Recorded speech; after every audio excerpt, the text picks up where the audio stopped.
Well, maybe you remember when we were talking about humans interacting via voice with robots or conversational agents, that in the input direction there were two steps or two phases involved. In the first step, in the first phase, voice recognition or speech to text translation, the sound of the voice were converted into plain text. And then came natural language understanding, which operated on that text so that the conversational agent or the robot could extract some information or some meaning from that text.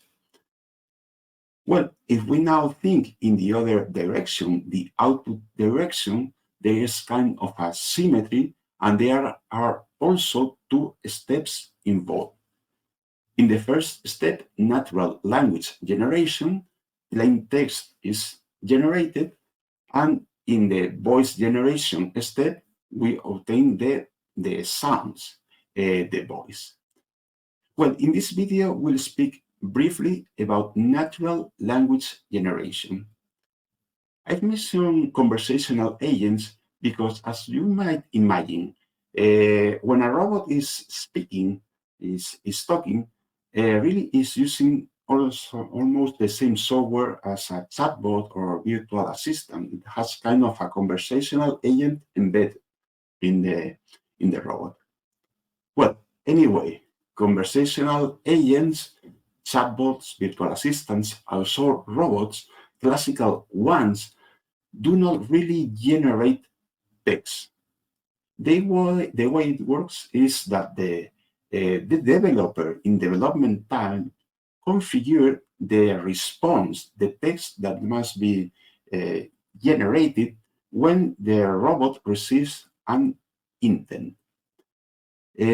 So it's not really generated in runtime. In runtime, what is applied is a rule-based algorithm that just selects the right response according to the input, to the intent. So there are no real natural language generation. But that's changing because of the rise of generative AI. That's, as its name implies, really generates text. And it does so using advanced neural networks. Maybe you remember when we talked about natural language understanding that neural networks, advanced ones such as transformers or BET, included a mechanism called attention. Using attention, that network could pay attention to a lot of words, a lot of tokens of the input. Well, when we are generating text with that kind of neural networks, we use a mechanism called self-attention that is similar to attention, but now it looks at the output. So the robot or the conversational agent takes into account what it has already generated to select the next word or the next token. And that's the reason why this kind of algorithms are said to be auto-regressive, because the output depends on the output already generated.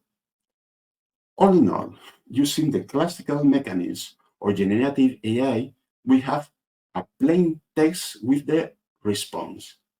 The next step now is converting the text into voice. But about voice generation, we'll speak in a future video.